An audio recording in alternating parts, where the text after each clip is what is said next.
Vamos lá, então, Exatamente. gente. Vamos. Capítulo 13, item 5, o óbolo da viúva, né? É. Essa mensagem é linda, eu adoro ela.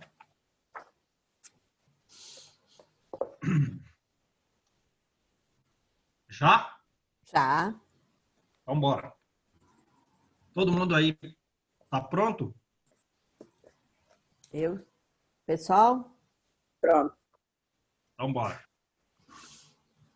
Estando Jesus sentado diante do cofre das ofertas, a observar de que modo o povo lançava ali o dinheiro, viu que muitas pessoas ricas o depositavam em abundância.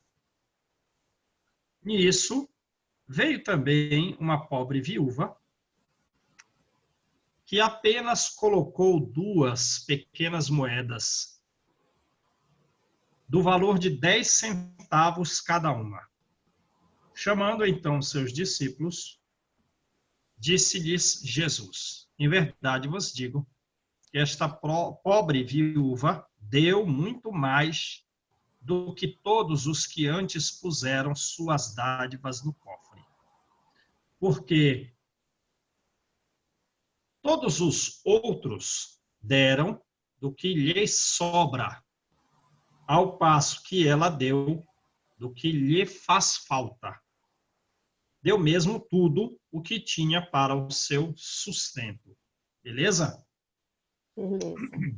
Então, primeira coisa,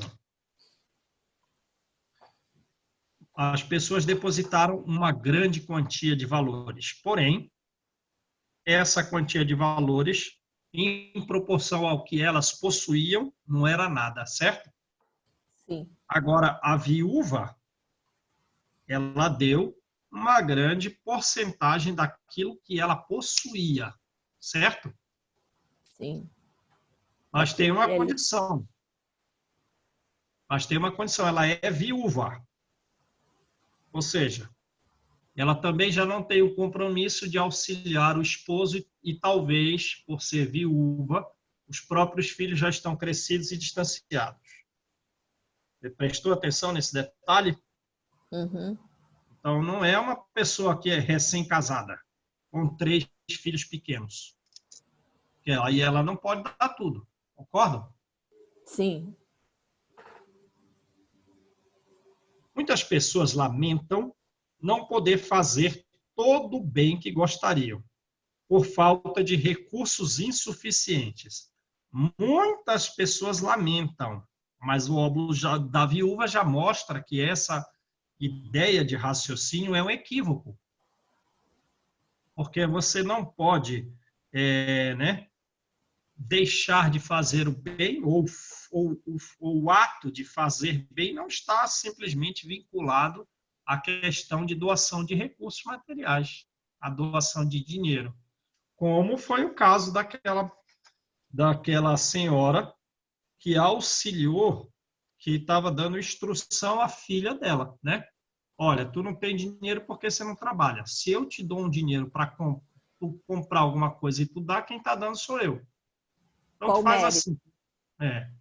Então tu faz assim, ó, tu trata a doença deles por atos seus. E você confecciona roupas. Aí tu tá dando serviço, faça isso. Ei, João, que nem uma Sim. mensagem que eu passei ontem no grupo, eu achei assim, ó, serviu de estímulo para mim e para outras pessoas, inclusive na família. Assim, a menina recebeu um livro do amigo, do irmão que mora nos Estados Unidos. Ah, não estou ouvindo. Como é? A irmã recebeu um livro do irmão que mora nos Estados Unidos e leu o livro onde dizia que ela tinha que fazer uma caridade. Aí ela pagou, chegou no onde paga o pedágio e começou ali pagando o pedágio para um senhor que estava atrás de caminhonete, atrás dela. Aí ela foi explicou que era um ato de gentileza, pagou para ele, né? O pedágio, mas era um homem bem de vida. Era um ato de amor a Deus, né? É um ato de amor a Deus. Amor a Deus. Aí o que ele fez? Ele achou interessante a ideia, chegou e foi fazer também um pedágio para um rapaz que vinha com a família numa Kombi do outro país, do outro estado, e o rapaz disse que aquele pedágio veio em boa hora porque ele estava precisando, estava vindo para São Paulo em busca de um trabalho. Aí ele doou aquele valor, pagou aquele pedágio e aí já pegou o rapaz e encaminhou para o trabalho e moradia. Tu vê, um livro, um parágrafo, resolveu tudo isso, salvou uma família onde teve o abrigo e o emprego. Você resumiu de um jeito. Gentileza.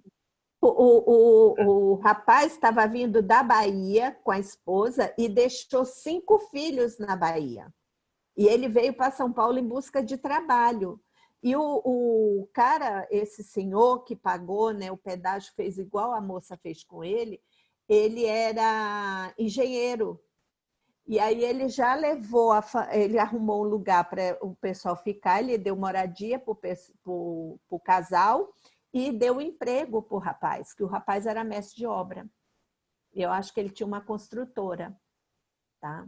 E aí ele Legal. já colocou o rapaz para trabalhar. Quer dizer, aí mostrando que, como ela diz, né, é o amor de Deus, né? Que aquilo tudo é o amor, né? Que a gentileza, ela gera uma outra gentileza. O que você faz para um, aquele um vai fazer para outro também. Verdade. Por exemplo, né? E os filhos vieram da Bahia? Ou não, Não fala? sei, não fala. A moça só conta essa história. A moral da história é o livro em que ele doou para toda a família e ali começou o trabalho de gentileza. Então, a moral é o livro, a leitura do livro para toda a família e desenvolveu um trabalho de caridade com gentileza, né? Essa é a moral. Entendi. Então, vamos lá. Muitas pessoas, não são poucas, lamentam: não posso fazer o bem porque eu não tenho recursos suficientes. E desejam possuir riquezas. Dizem, é para lhes dar uma boa aplicação. É, sem dúvida, louvável a intenção. E pode essa intenção até ser sincera em alguns. Será, porém, completamente desinteressada em todos esses? Porque lá em cima falou que são muitas pessoas. Não haverá quem, desejando fazer o bem aos outros, prefira poder começar por fazê-lo a si próprio, proporcionar a si mesmo alguns gozos mais, usufruir de um pouco do supérfluo que lhe falta, destinando aos pobres o resto? Quer dizer, vai se comportar como no ensino do óbolo da viúva, vai se comportar como aqueles que deram do que era supérfluo. Todos os que deram antes da viúva, certo? Em segunda intenção, esta segunda intenção de começar por si e dar aos outros o resto, de dar para si coisas supérfluas e depois para o pobre o resto, é essa segunda intenção que talvez dissimulem até para si mesmos, né? Mas que encontrariam no fundo dos seus corações se os procurassem cuidadosamente. Anula o mérito do intento, anula o mérito da intenção. Porque a verdadeira caridade pensa nos outros antes de pensar em si. Então, aquilo tudo, para a maioria das pessoas, era só uma intenção dissimulada, né? O sublime da caridade, nesse caso, estaria em procurar o homem. Qual é, então, o sublime da caridade? Estaria em procurar o homem no seu trabalho, qualquer que seja, pelo emprego de suas forças, pelo emprego de sua inteligência e de seus talentos, os recursos que lhe faltam para realizar seus generosos propósitos. Quer dizer, o que importa é você, com as suas forças, né? Doar alguma coisa generosamente, mesmo que sejam 2 moedas de 10 centavos.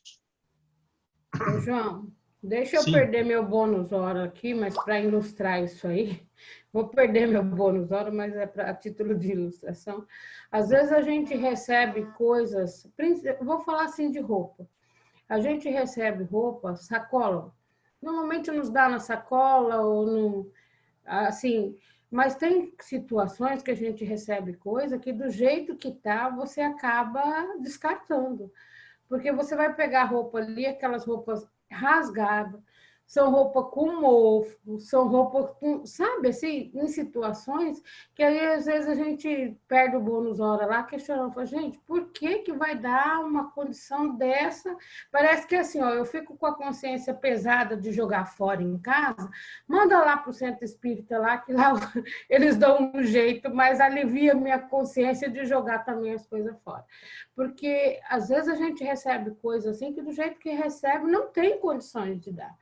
Porque você, quando vai doar, você tem que ter pelo menos um carinho em colocar. A gente lava, às vezes a gente costura, tudo bem.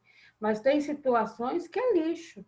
Aí, às vezes, Não, a minha sogra conta você que questiona.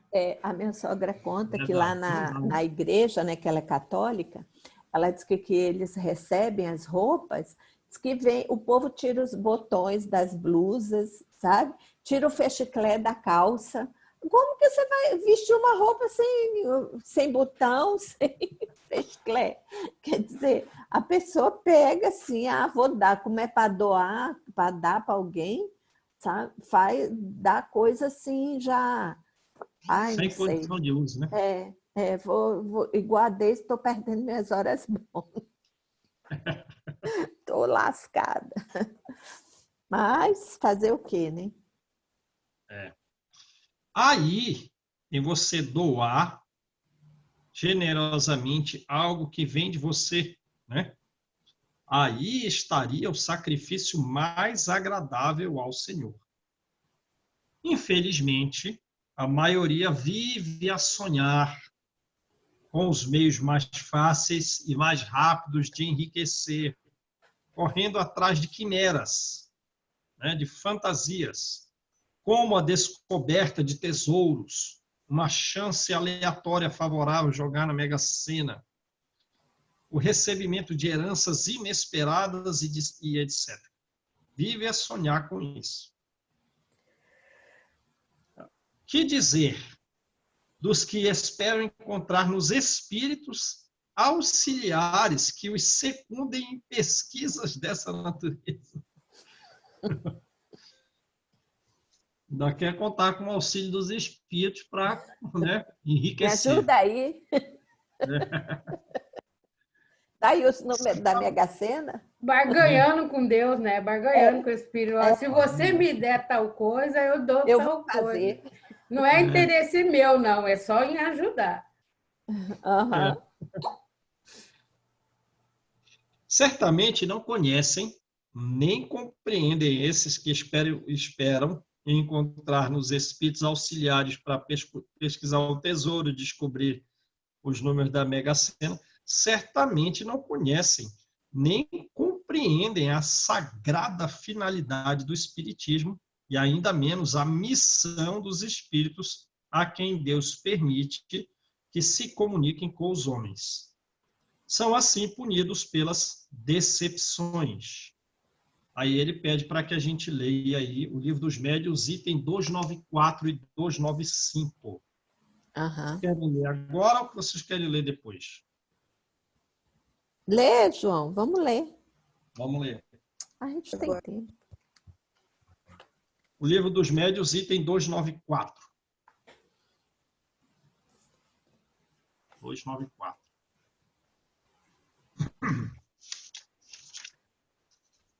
Eu já sei, isso é aquelas perguntas a respeito de dinheiro, né? É. Comprar tesoura. 294. Perguntas, o assunto.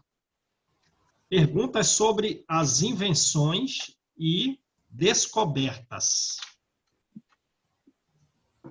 Os espíritos podem guiar os homens nas pesquisas científicas e nas descobertas? A ciência é obra do gênio, quer dizer, do raciocínio, né? Só deve ser adquirida pelo trabalho. Conhecimento científico só pelo suor. Pois é somente pelo trabalho que o homem se adianta no seu caminho. Que mérito teria ele, o homem, se lhe bastasse apenas interrogar os espíritos para saber tudo? A esse preço, qualquer imbecil poderia tornar-se sábio. O mesmo se dá com as invenções e as descobertas industriais. Além disso, ainda há outra consideração a fazer. Cada coisa tem que vir a seu tempo e apenas quando as ideias estão maduras para a receber. Se o homem tivesse esse poder, subverteria a ordem das coisas, fazendo que os frutos brotassem antes da estação própria. Então, tudo tem uma ordem de progresso, mesmo a própria ciência, e nada vai ser adiantado. Não vai simplesmente um ignorante, sem esforço nenhum, fazer uma pergunta e receber a resposta do plano espiritual acerca de coisas que Deus só quer revelar mais para frente, quando o homem estiver mais maduro, né? Deus já disse ao homem: tirarás da terra o teu alimento, com o suor do teu rosto. A admirável figura que pinta a condição em que ele se encontra neste mundo. Tem que progredir em tudo, pelo esforço no trabalho. Se lhe dessem as coisas ao homem inteiramente prontas, para que lhe serviria a inteligência? Seria como um estudante cujas tarefas fossem feitas por outros. Né? Então, tem a ver nesse ponto aqui final, né? Tirarás da terra o suor do teu rosto, até porque o trabalho tem por finalidade o desenvolvimento intelectual nosso. Exato. Beleza? Beleza. 29. Em suas pesquisas, o sábio e o inventor nunca são assistidos por espíritos? Porque parece que dá a entender na primeira resposta que é isso, né? Uhum. Isto é muito diferente. Quando chega o tempo de uma descoberta, os espíritos encarregados de dirigir sua marcha procuram o homem capaz de levá-la a bom termo, a um bom fim, e lhes inspiram as ideias necessárias, mas de maneira a lhe deixarem todo o mérito. Quer dizer, inspira, mas não vai dizer a coisa pronta. É uma inspiração de forma que deixa ao homem todo o mérito, pois é preciso que ele elabore essas ideias e as ponha em execução. O mesmo se dá com todos os grandes trabalhos da inteligência humana. Então, numa maneira geral, com relação ao assunto do Evangelho, a gente não vai receber resposta pronta de nada, né? E a gente tem que ser secundado, eles nos ajudam na boa direção, mas o mérito, o esforço tem que ser nosso.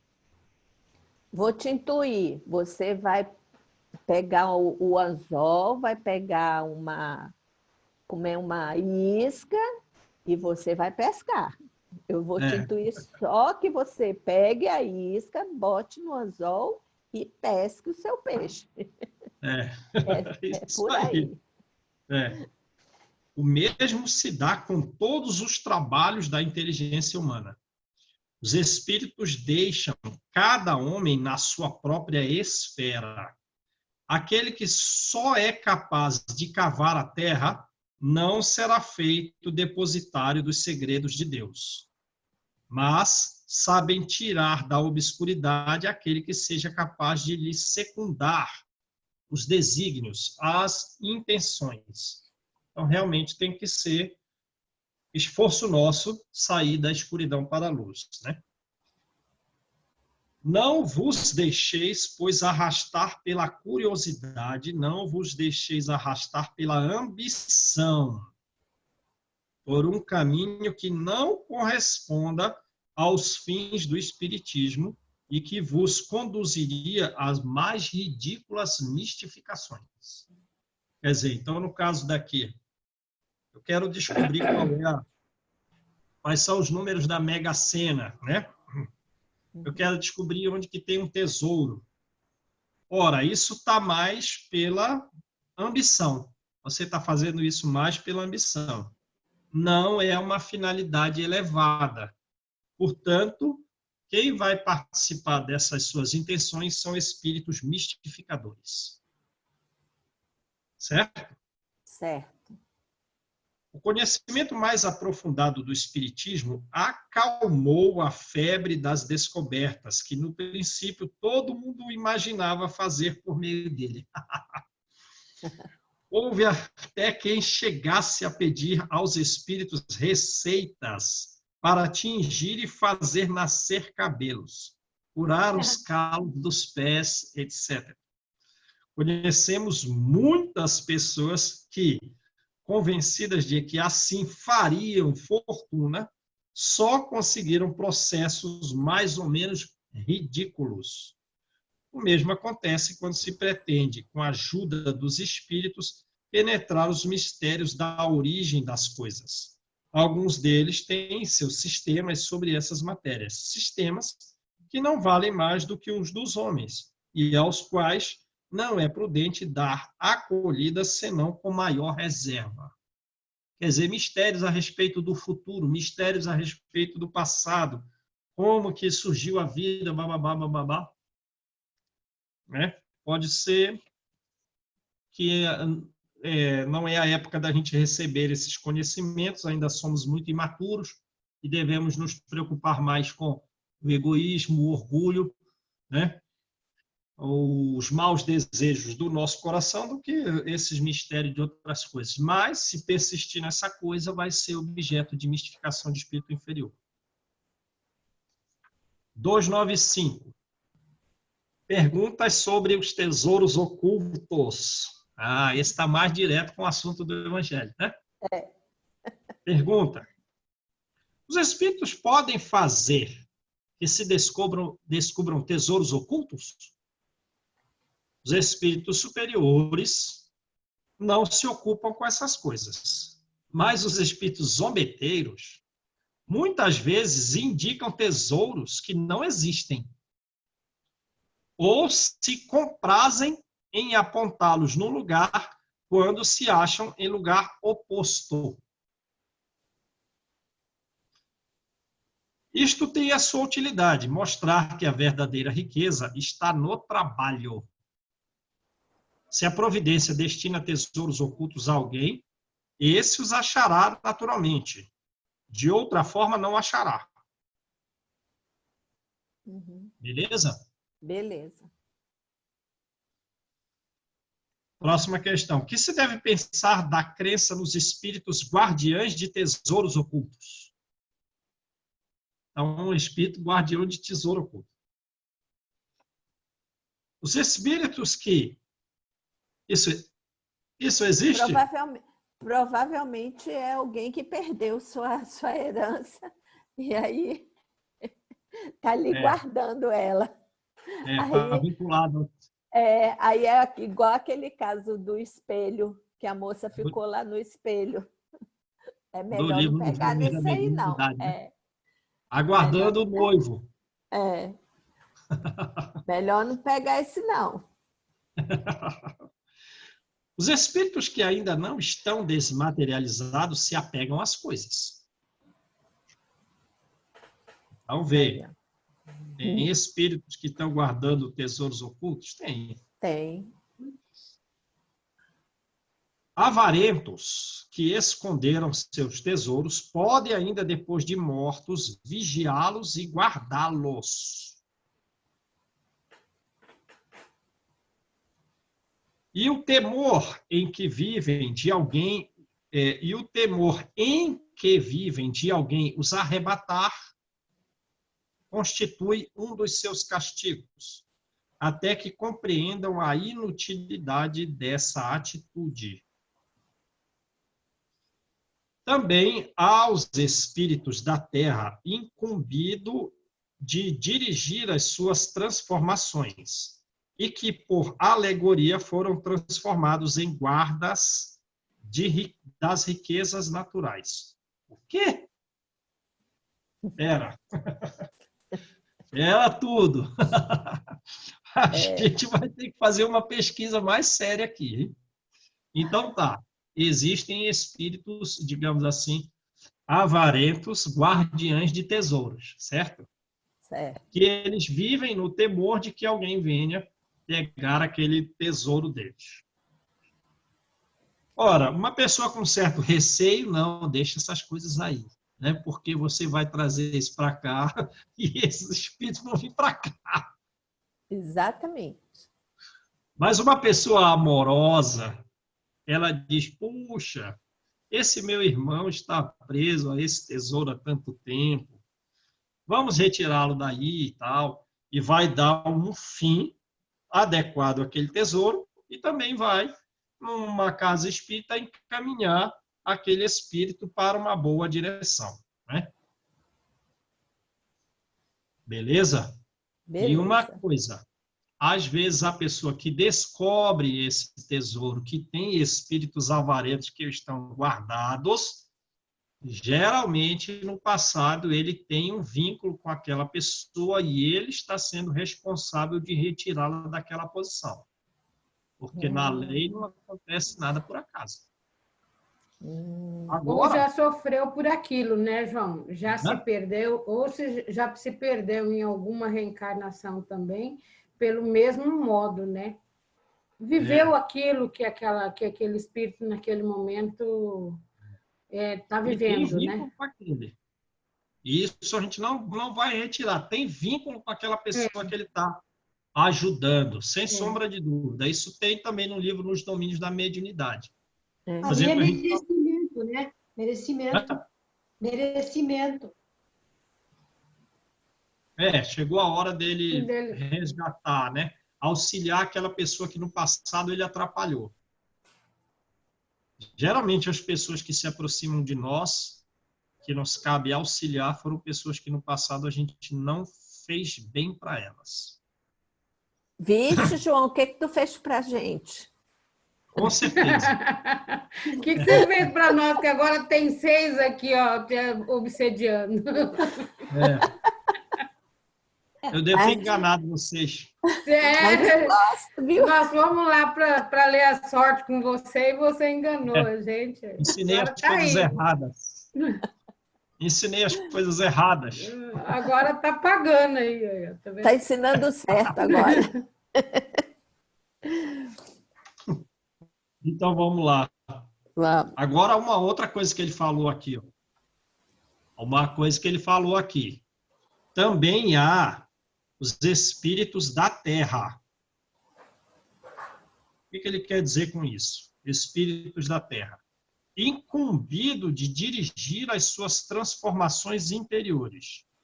Incumbidos de realizar as transformações da terra. E que, por alegoria,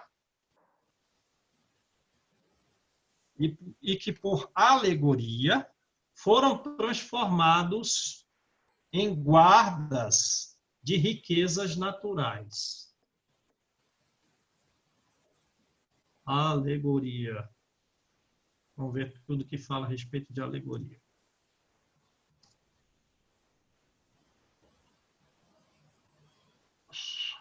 Que por uma expressão figurada foram transformados em guardas de riquezas naturais. Agora, ficou uma certa dúvida. Quem são esses espíritos da Terra? Né? São o quê? Assim, São índios? Semi-civilizados? Quem são esses espíritos da Terra que estão com a tarefa de transformar o interior da Terra? Não vamos dar uma resposta muito profunda aí, né? Passaria pelos elementais, João? Não sei. Vamos ficar aí no benefício da dúvida. A gente tem que pesquisar mais aí. Mas tem alguns espíritos que estão responsáveis pela transformação interior da Terra e que, por uma expressão figurada, a gente os chamou de guardas das riquezas naturais. Uma coisa que eu lembrei agora é do livro Nosso Lar. Lembra? O livro Nosso Lar, o André Luiz ele precisa auxiliar a família dele, que agora tem a ex-esposa está novamente no segundo casamento e o cara está doente e ele precisa auxiliar. Mas ele está em condição sentimental que até se ele se aproximar dos familiares, ele vai prejudicar. Porque ele não queria ter perdido o título que agora está com outro homem na casa dele, certo? Então ele chama Narcisa, mentalmente ele chama Narcisa, aí ela vem mentalmente e ela diz, olha, vamos ali na natureza, e ela traz algumas essências de eucalipto e, se eu não me engano, também da manga. Vamos dar uma olhada lá nos últimos capítulos do Nosso Lar, para confirmar o que eu tô falando aí por recordação. E ela vai com alguns espíritos e ela retira as essências que ela precisa da natureza, recebe deles essa essência. Uhum. Quem são esses espíritos? O livro lá também não esclarece, mas são espíritos assim. Outro livro que eu me lembrei também, mas já falo desse. Então, são espíritos mais, digamos, primitivos, mas que estão cuidando e sabem mexer com as coisas da natureza, né? Uhum. Bem, eu acho que é no livro Libertação. Quando André Luiz vai lá para baixo da terra e, dirigir as transformações interiores, tem alguns espíritos que eles ainda não são nem humanos. Lembram disso? Eles são semi-humanos, algumas espécies de macacoides. Eu acho que é no livro Libertação. Então, talvez sejam aí desse nível de espíritos, né? Vamos botar assim com toda a precaução e bom senso para a gente não afirmar o que a gente não conhece. Então, vamos dar uma pesquisada aí no livro Nosso Lar e no livro Libertação, beleza? Beleza. Mas ficou pelo menos um caminho mais claro, né? Sim. Sem dar uma ideia definitiva. A gente não vai fechar um assunto que a gente não conhece. Então, vamos lá. Observação. A questão dos tesouros ocultos está na mesma questão das heranças desconhecidas. Bem louco seria aquele que contasse com as pretensas revelações que lhes possam ser feitas pelos gaiatos do mundo invisível. Então, não se pode ficar contando com isso, eles vêm nos enganar. Já dissemos que, quando os espíritos querem, ou quando eles podem fazer semelhantes revelações, eles as fazem espontaneamente, sem precisarem de médiuns para isso. Aqui está um exemplo. Então, a comunicação se dá espontânea, não foi a pedido de alguém. Beleza? Sim. Eu lembro disso no Missionários da Luz. Teve um senhor que se suicidou. E a esposa queria saber como que ele havia morrido, porque ele fingiu o suicídio, né? A polícia dizia que ele havia se suicidado e a mulher não acreditava. Enfim, ele morreu. Mas no final da história, a dificuldade dela era uma questão financeira. Então, os espíritos superiores inspiraram que ela fosse costurar e também inspiraram a pessoas que viessem comprar o serviço dela. Então, se preocuparam com uma questão, digamos assim, de natureza material de uma senhora que ficou viúva. Espíritos como Alexandre, quer dizer, é uma pessoa de muito nível, de um nível muito elevado, mas ele tomou essa atitude, inspirou outras pessoas a vir comprar o serviço de costura. E ele fez espontaneamente. Aqui está um exemplo. Uma senhora acaba de perder o marido, depois de 30 anos de vida conjugal, e se encontrava prestes a ser despejada do seu domicílio, sem nenhum recurso pelos enteados. Oh, esse pessoal sangue bom, hein? Esse pessoal, hein? Bom, né? Os enteados, gente boa, para com os quais ela desempenhara o papel de mãe. O seu desespero chegara ao cúmulo quando, uma noite, o marido lhe aparece e diz a ela que o acompanhe ao seu gabinete. Lá, ele lhe mostra a secretária. Secretária, nesse tempo, é aquela mesa lá, né? Certo? Uma mesa com gavetas e tal. Lá, ele lhe mostra a secretária, que ainda estava selada com os selos judiciais e, por um efeito de dupla vista, lhe faz ver o interior, indicando-lhe uma gaveta secreta que ela não conhecia a gaveta e cujo mecanismo de abri-la, né, naturalmente, lhe explica acrescentando: olha, eu previ o que está acontecendo e quis assegurar a tua sorte, quis assegurar o teu futuro. Nessa gaveta estão as minhas últimas disposições. Deixei-te o usufruto da casa, desta casa, o usufruto é teu. E deixei uma renda também, aí não disse o valor aqui, mas deixei uma renda aí, né? De um dinheiro aí significativo, talvez. Depois desapareceu. No dia em que foram retirados os selos, ninguém pôde abrir a gaveta. A senhora, então, narrou o que lhe acontecera. Abriu-a, de acordo com as indicações do marido, e lá estava o testamento, conforme lhe fora anunciado. Aí estava no testamento dizendo que a casa era dela e que aquele dinheiro que estava ali guardado também era dela.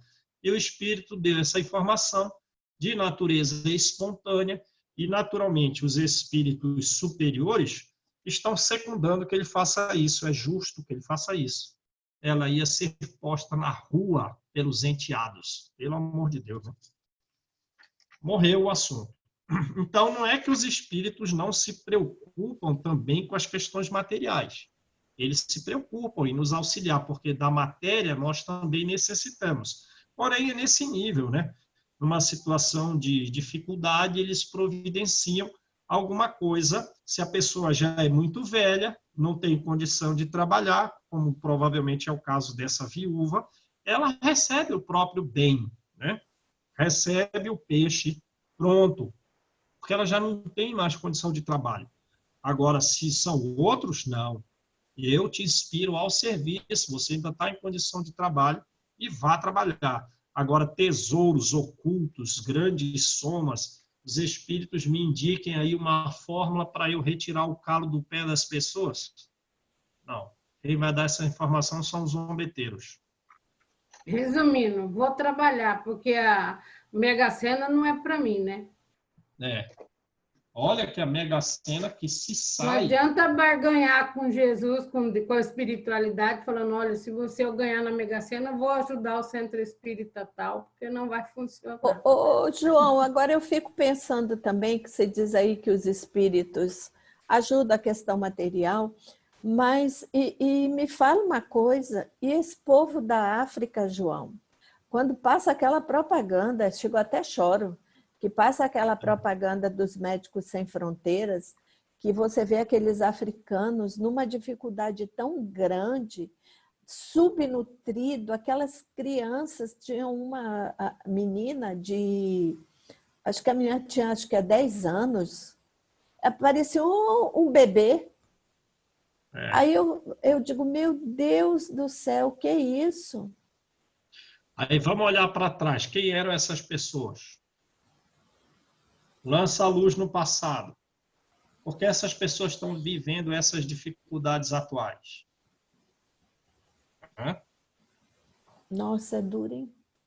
E, João, isso não nos impede a dó, igual a Malu está falando, né? Assim, ficar consternado com a situação. Mas a gente tem que pensar que Deus não faz nada errado, né? Para estar acontecendo, Deus não erra. Deus não erra. Então, as situações que acontecem, embora a gente tenha que ficar consternado, auxiliar dentro da nossa possibilidade, a primeira coisa que a gente tem que pensar é que Deus não erra. Não erra.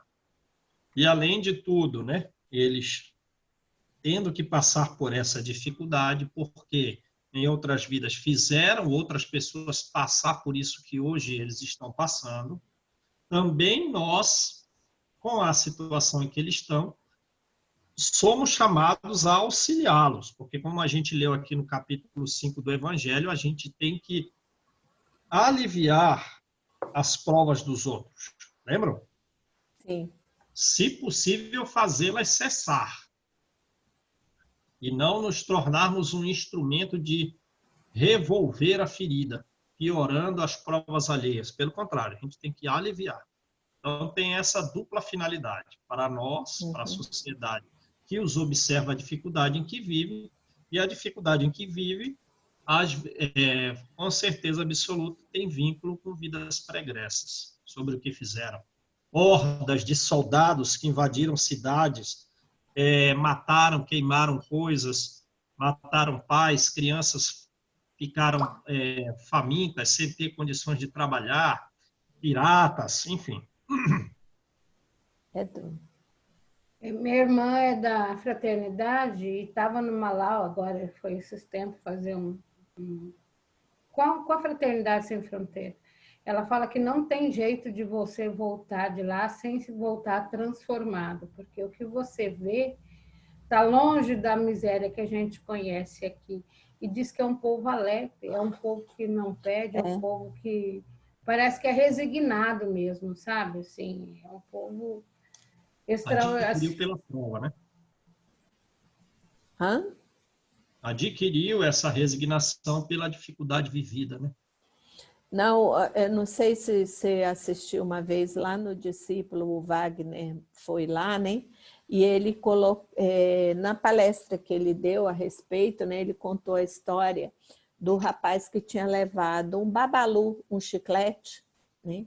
Aí diz que ele foi para comer, ele só tinha aquele, ele disse que foi para comer, que ele olhou para baixo, assim, estava o garotinho olhando para ele. Aí ele disse que não comeu lá, deu o babalu para o menino, né? Aí disse que o menino chamou um monte e dividiu aquilo ali em um monte de pedacinho. Me lembrei de Jesus repartindo o pão. Diz que ele repartiu o babalu com um monte. Quer dizer, ele podia ter ficado só para ele, né? Mas não, ele dividiu. Bonito, Joia. gente. Joia. Então, vamos lá. Aqueles cuja intenção está isenta de qualquer ideia pessoal devem consolar-se da impossibilidade em que se encontram de fazer todo o bem que desejariam, lembrando-se de que o óbolo do pobre, do que dá privando-se do necessário, pesa mais na balança de Deus do que o ouro do rico, que dá sem se privar de coisa alguma. Beleza pura? Beleza. É quando você vê as pessoas mais carentes aí auxiliando uma outra, compra isso para auxiliar uma outra, como aquela pessoa que a Ana falou lá, né? Que não tendo muito recursos, Deixa Deixava de comer para dar, né? A marmitinha deixava de dela. comer todo dia para dar para uma pessoa próxima. Pelo amor de Deus. Então, é isso aí. Às vezes a gente ganha um grande valor. Esse vai ser o problema da família. Ah, ganhei na Mega Sena, joguei na Mega Sena. Quanto recebeu? Não sei quantos milhões. Se fritou. Se fritou. E isso aí vai gerar um problema multimilenar, talvez, para todas as pessoas envolvidas com aquele grande recurso. Atrito na família que vai postergar até para o plano espiritual inferior, se não tiver sabedoria para mexer com aquilo ali. A satisfação seria grande, sem dúvida, em poder socorrer em larga escala a indigência, para os que falam. Mas se essa satisfação lhe é negada, submeta-se e se limite a fazer o que possa. Aliás, será só com dinheiro que se pode secar lágrimas? Deve-se ficar inativo quando não se tenha dinheiro? Aquele que sinceramente deseja ser útil a seus irmãos, encontrará 1000 ocasiões de realizar o seu desejo. Procure-as, essas 1000 ocasiões, e as encontrarás. Se não for de um modo, será de outro modo, porque não há ninguém que, no pleno gozo de suas faculdades, quer dizer, você está raciocinando, você pode andar, você pode movimentar objetos, você está super bem aí, mentalmente e fisicamente. Não possa prestar um serviço qualquer, não possa dar um consolo, não possa falar, minorar um sofrimento físico ou sofrimento moral, fazer um esforço útil. Na falta de dinheiro, aí, naturalmente, aqui é uma pergunta, né? Não dispõem todos do seu trabalho, do seu tempo, do seu repouso, para de tudo isso dar uma parte ao próximo? Também aí está a dádiva do pobre, o óbolo da viúva. Beleza? Beleza. Já são 8h40, né? Então vamos parar aí, né? Tá.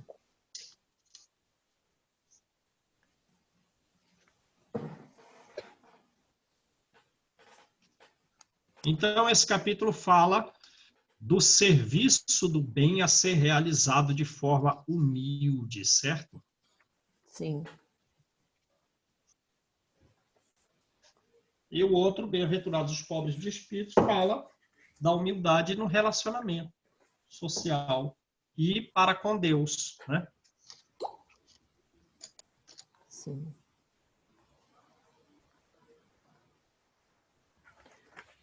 Quem vai fazer a prece?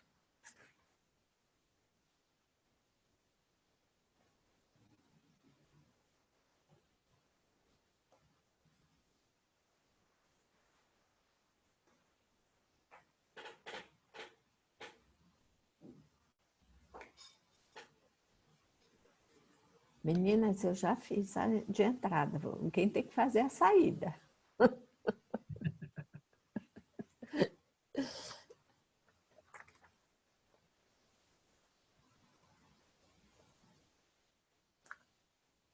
Faz aí, Stefânia.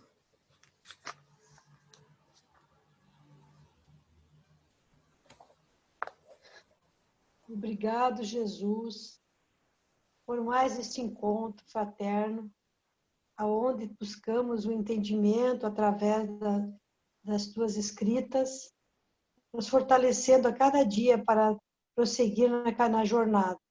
Possamos auxiliar aquele mais necessitado, aquele que precisa de um amparo, de uma palavra,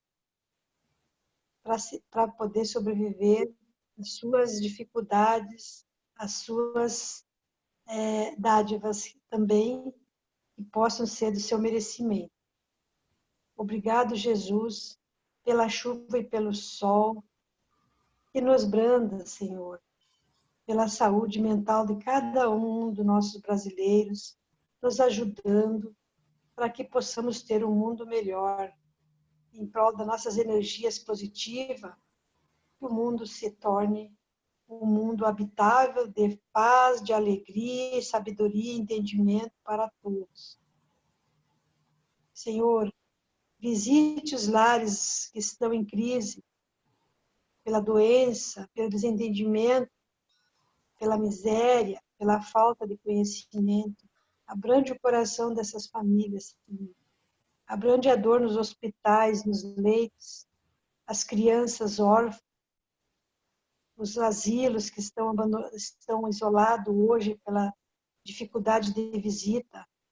Abrange o nosso lar, Senhor, trazendo mais entendimento, paciência, resignação, que possamos, através da leitura, aplicar a nossa prática na nossa vizinhança, nossos amigos, nossos parentes. Possamos nos melhorar a cada dia, Senhor. E através da Tua palavra, do Teu exemplo. Obrigado, Senhor, por este encontro maravilhoso, pela leitura do Evangelho e do Livro dos Espíritos. Obrigado ao João, que nos auxilia com o seu conhecimento. Aos amigos aqui que estão e os que não estiveram. Que Deus abençoe a todos. Um feliz dia a todos. Que assim seja. Gente, vamos pesquisar aí sobre esses outros espíritos aí, né? No livro Nosso Lar, no livro Libertação. Quem E lembrar, achar, e o item coloca 2, no grupo, né? E do item 295, está com vínculo ao item 295 do